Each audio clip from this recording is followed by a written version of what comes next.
ಬಂಧುಗಳೇ ನಮಸ್ಕಾರ. ಈ ಹಿಂದೆ ನೋಡಿದಂತೆ ಸುರಥ ಎಂಬ ರಾಜನು ಬಹಳಷ್ಟು ಚಿಂತಿತನಾಗಿ ಅನೇಕ ಪ್ರಶ್ನೆಗಳನ್ನು ಅವನಲ್ಲೇ ಮಾಡಿಕೊಳ್ಳುತ್ತಾ ಮುಂದಕ್ಕೆ ವೈಶ್ಯನೊಬ್ಬನನ್ನು ನೋಡುತ್ತಾನೆ.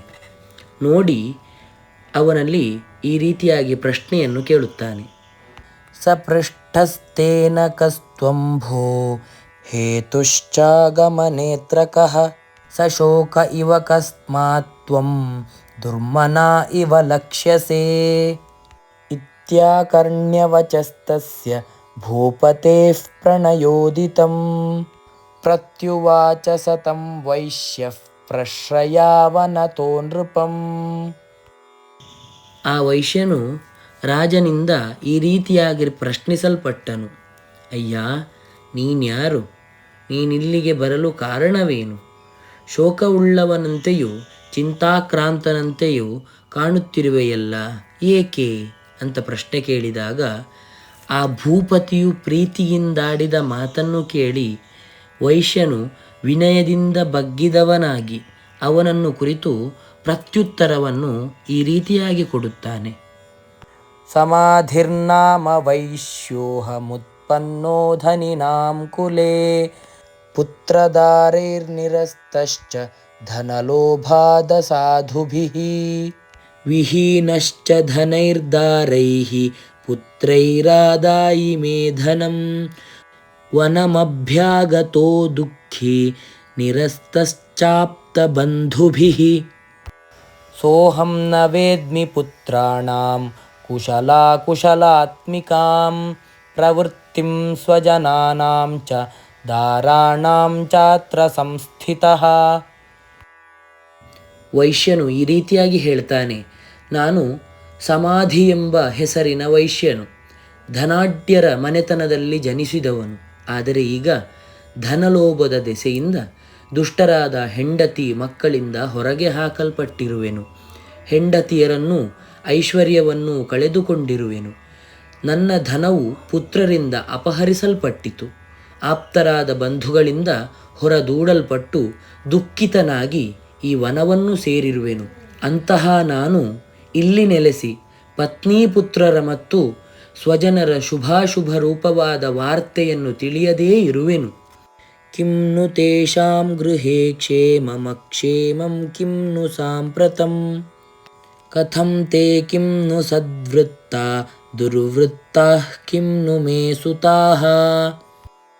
ಹೀಗೆ ಅವನ ಪರಿಚಯವನ್ನು ಹೇಳುತ್ತಾ ಅವನು ಯಾವ ಕಾರಣಕ್ಕಾಗಿ ವನಕ್ಕಾಗಿ ಬಂದಿದ್ದಾನೋ ಎನ್ನುವ ಹಾಗೆ ಹೇಳುತ್ತಾ, ಈಗ ಅವರ ಮನೆಯಲ್ಲಿ ಕ್ಷೇಮವು ನೆಲೆಸಿರುವುದೋ ಅಥವಾ ಅಕ್ಷೇಮವೋ, ನನ್ನ ಮಕ್ಕಳು ಹೇಗಿರುವರೋ, ಒಳ್ಳೆಯ ನಡತೆಯುಳ್ಳವರಾಗಿರುವರೋ ಅಥವಾ ಕೆಟ್ಟ ನಡತೆ ಉಳ್ಳವರಾಗಿರುವರೋ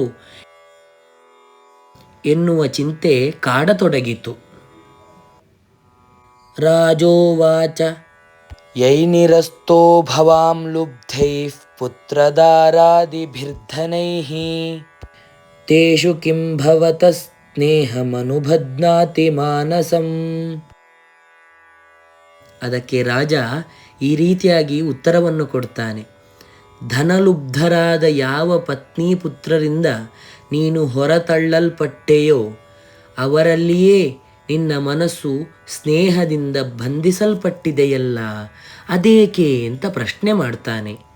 ವೈಶ್ಯ ಉವಾಚ ಏವಮೇತದ್ಯಥಾ ಪ್ರಾಹ ಭವಾನಸ್ಮದ್ಗತಂ ವಚಃ ಕಿಂ ಕರೋಮಿ ನ ಬಧ್ನಾತಿ ಮಮ ನಿಷ್ಠುರತಾಂ ಮನಃ ಯೈಃ ಸಂತ್ಯಜ್ಯ ಪಿತೃಸ್ನೇಹಂ ಧನಲುಬ್ಧೈರ್ನಿರಾಕೃತಃ ಪತಿಸ್ವಜನಹಾರ್ದಂ ಚ ಹಾರ್ದಿತೇಷ್ವೇವ ಮೇ ಮನಃ.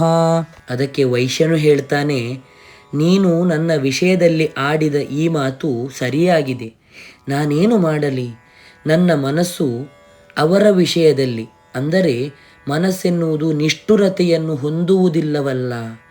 ಧನಲೋಭದಿಂದ ಪಿತೃ ಪತಿ ಸ್ವಜನರಲ್ಲಿರಬೇಕಾದ ಸ್ನೇಹವನ್ನು ತ್ಯಜಿಸಿ ಯಾರು ನನ್ನನ್ನು ಹೊರದೂಡಿದರೋ ಅವರಲ್ಲಿಯೇ ಮನಸ್ಸು ಅನುರಾಗವುಳ್ಳದ್ದಾಗಿದೆ. ಕಿಮೇತನ್ನಾಭಿಜಾನಾಮಿ ಜಾನನ್ನಪಿ ಮಹಾಮತೆ ಯತ್ ಪ್ರೇಮ ಪ್ರವಣಂ ಚಿತ್ತಂ ವಿಗುಣೇಶ್ವಪಿ ಬಂಧುಷು ತೇಷಾಂ ಕೃತೆ ಮೇ ನಿಶ್ವಾಸೋ ದೌರ್ಮ್ಯನಸ್ಯಂ ಚ ಜಾಯತೆ ಕರೋಮಿ ಕಿಂ ಯನ್ನ ಮನಸ್ತೇಷ್ವ ಪ್ರೀತಿಷು ನಿಷ್ಠುರಂ. ಎಲೈ ಮಹಾಮತಿ, ಗುಣಹೀನರಾಗಿದ್ದರೂ ಕೂಡ ಬಂಧುಗಳಲ್ಲಿ ಅವರು ಗುಣಹೀನರೆಂಬುದನ್ನು ಅರಿತಿದ್ದರೂ ಕೂಡ ನನ್ನ ಮನಸ್ಸು ಏಕೆ ಪ್ರೇಮಪೂರ್ಣವಾಗಿರುವುದೋ ಎಂಬುದನ್ನು ನಾನು ತಿಳಿಯಲಿಲ್ಲ. ಅವರಿಗೋಸ್ಕರ ನನಗೆ ನಿಟ್ಟುಸಿರು ಆತಂಕಗಳು ಉಂಟಾಗುತ್ತಿವೆ. ಏನು ಮಾಡಲಿ? ಪ್ರೀತಿ ಇಲ್ಲದ ಅವರಲ್ಲಿ ನನ್ನ ಮನಸ್ಸು ಏಕೋ ನಿಷ್ಠುರತೆಯನ್ನು ಹೊಂದುತ್ತಿಲ್ಲವಲ್ಲ.